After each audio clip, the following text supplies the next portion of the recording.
j'ai créé un site internet pour craquer l'algorithme de Tinder. Il y a plus de 5 ans désormais, j'étais célibataire. Et comme tout bon célibataire qui se veut, j'étais sur les applications de rencontres. J'ai donc uploadé mon profil avec ma description, mes photos, et j'ai commencé à swiper. Jusqu'à là, tout se passait bien, sauf que, après un petit moment, je n'avais toujours pas de match. Donc j'ai commencé à persévérer, et évidemment, j'ai commencé à en avoir un, deux, trois. Mais les discussions n'amenaient pas souvent à quelque chose et je me retrouvais frustré. J'ai donc commencé à prendre un abonnement payant, comme aujourd'hui plus de 9 millions d'utilisateurs dans le monde entier. J'ai payé 20 ou 30 euros, je me souviens plus à l'époque. Et c'est vrai que là, j'ai eu un peu plus de matchs qu'auparavant. Mais c'était toujours pas digne de quelque chose qui en vaille le prix. Vu que ça marchait pas, je me suis dit, mais en fait, peut-être que mon profil il est nul en fait, et peut-être que je me mets pas en avant de la bonne manière. Suite à cela, j'ai commencé à en parler à mes amis, et ils me disaient, mais en fait, non, ton profil il est nul, tu devrais mettre telle photo, tu devrais mettre telle biographie, etc., etc. J'ai écouté leurs conseils, mais ça ne marchait vraiment pas. Pour le coup, j'avais limite moins de matchs qu'avant, et c'est comme si en fait, ils n'étaient pas subjectifs dans leurs propos. J'ai commencé à regarder sur internet, j'ai commencé à appliquer leurs conseils, mais rien à faire. Le nombre de matchs n'explosait pas, les conversations étaient toujours banales, sans vraiment réel intérêt, et je me retrouvais plutôt frustré de cette application de rencontre, et commençais à me dire, mais en fait, peut-être que ça sert à rien, peut-être que je préfère rencontrer les gens dans la vraie vie, etc. À ce moment-là, un ami me parle d'un site internet qui s'appelle Photofiller. Alors Photofiller, c'est un site qui permet d'améliorer ses photos, que ce soit des photos de CV, des photos sociales pour les applications comme Facebook, ou des photos de dating comme Tinder. Pour améliorer ces photos, Photofiller fonctionne sur le schéma suivant. Vous uploadez vos photos, vous notez les photos des autres, et en échange, ces autres personnes que vous avez notées vous donnent des avis anonymes sur vos photos. Donc en réalité, ce que j'ai pu voir, c'est que mes photos, en fait, étaient vraiment pas top, hein. J'ai vraiment pas mis le paquet sur mes photos, et c'était vraiment pas intéressant. J'ai donc mis à jour mes photos sur Tinder, mais le résultat, certes, j'avais un peu plus de matchs, mais ça n'amenait toujours à rien. Et c'est là que je me suis posé une question. Est-ce que mon profil est juste nul ou est-ce qu'il n'est pas recommandé? Malheureusement, sur Tinder, nous n'avons accès à aucune de ces données. Nous ne savons pas combien de personnes nous ont swipé à gauche ou à droite, et c'est normal d'ailleurs, parce que sinon notre ego, il en prendrait un coup. Sauf que moi, ces données-là, je les veux. Je veux savoir si mon profil, il est nul à chier, voilà, ou que je suis moche ou pas attirant. Bref, j'ai envie de savoir, je préfère une vérité qui blesse plutôt qu'un mensonge et qui fait mal sur le long terme. Photofiller, malheureusement, ne nous donne pas accès à ces données. On ne sait pas combien de personnes auraient swipé sur notre profil Tinder. Et c'est donc là que j'ai eu l'idée de créer mon site internet. Mon site s'appelle DateBetter, vous pouvez l'utiliser si vous le souhaitez. Le principe est le suivant. Vous notez des personnes anonymes, mais cette fois-ci sur un profil et non pas sur une photo. Vous notez chacune de ces photos et leur description. Et ensuite, les utilisateurs en échange votent et notent votre profil. L'avantage que cela a par rapport à Photofiller, c'est que nous avons accès au nombre de personnes qui nous ont swipé à gauche ou à droite. Le résultat a été troublant pour moi.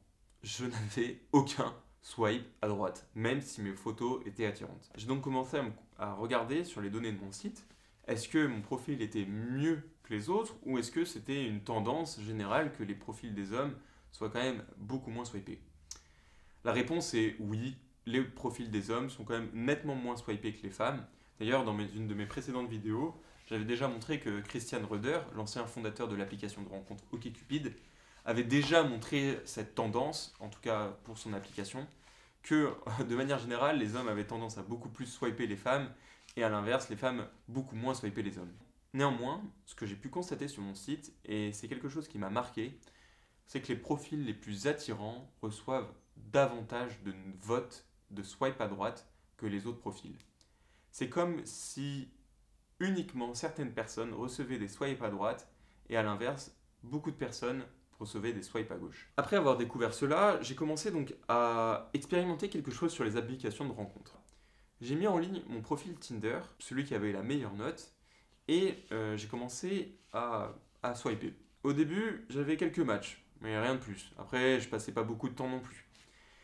Mais petit à petit, je commençais à en avoir de plus en plus, jusqu'à un moment, un jour, je me souviens très bien de ce jour-là, j'ai commencé à me sentir comme une femme. En fait, je ne sais pas si vous vous souvenez, j'avais déjà fait une vidéo où je commençais à avoir plein de matchs. Je swipais à droite match avec mon profil féminin. Je vous invite à voir la vidéo si ça vous intéresse. Eh bien, j'ai eu la même expérience avec mon profil homme. Je swipais à droite, j'avais un match, encore à droite un match, et en plus, c'était pas des profils poubelles comme j'avais l'impression de le voir au quotidien. Là, non, c'était vraiment des personnes attirantes, et j'y croyais pas, quoi. C'était pas possible, j'en revenais pas. Et c'est là que j'ai commencé à comprendre quelque chose vis-à-vis de l'algorithme de Tinder. J'ai vu un podcast récemment d'un autre homme qui parlait de son expérience sur Tinder. Et il partageait dans son podcast exactement les mêmes insights que moi. Au début, pas de match, il change son profil, il se met en avant, il met les meilleures photos de lui-même. Et là, il commence à être hyper swipé par la communauté sans avoir à payer. C'est comme si Tinder mettait en avant les personnes les plus attirantes par rapport aux moins attirantes. J'ai donc commencé à explorer cette piste et c'est là que j'ai compris quelque chose. Tout le monde aujourd'hui connaît Instagram, TikTok, YouTube, Facebook, etc. Ces algorithmes sont en fait des algorithmes de recommandation. Le but pour eux, c'est que vous restez le plus engagé que possible. Eh bien, c'est exactement la même chose pour Tinder. Tinder n'a qu'un objectif en tête, se faire un maximum de blé sur votre dos. Si Tinder ne vous recommande pas, c'est parce qu'il préfère recommander d'autres profils. Des profils qui feront que les femmes, en l'occurrence, resteront davantage sur l'application. C'est pour cela que chez les femmes, majoritairement, ce sont des profils attirants qui seront recommandés, même s'ils ne sont plus actifs. Mais voilà, c'est le constat. Et similairement, chez les hommes, si vous ne voyez que des personnes peu attirantes, enfin qui ne vous correspondent pas, eh bien j'imagine que vous allez être frustré et vous ne risquez plus de revenir sur l'application. En économie, il y a un terme qui s'appelle l'élasticité de la demande. Imaginez que vous êtes par exemple dans un supermarché et que vous achetez 100 briques de lait 1 euro. En achetant ces 100 briques de lait 1 euro, le supermarché se fait 100 euros. En revanche, si demain le supermarché décide de les mettre à 1 euro et 1 centime et que vous achetez toujours 100 briques de lait, eh bien il se fera 101 euros. Donc ça vaudra plus le coup de les mettre à 1 euro et 1 centime.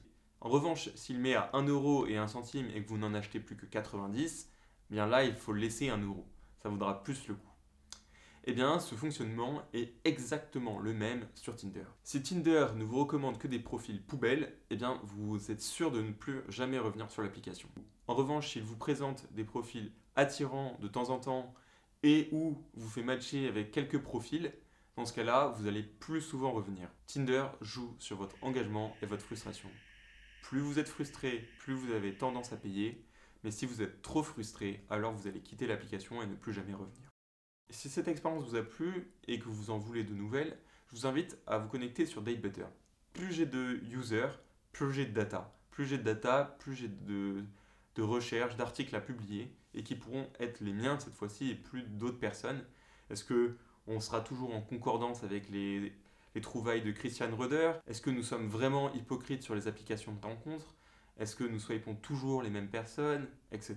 Si vous voulez améliorer votre profil ou si vous voulez avoir des réponses à ces questions, n'hésitez pas à vous créer un compte et je vous communiquerai tout ça dans de futures vidéos ou même des futurs articles qui existeront sur mon site web. A bientôt, c'était Ruben. Ciao.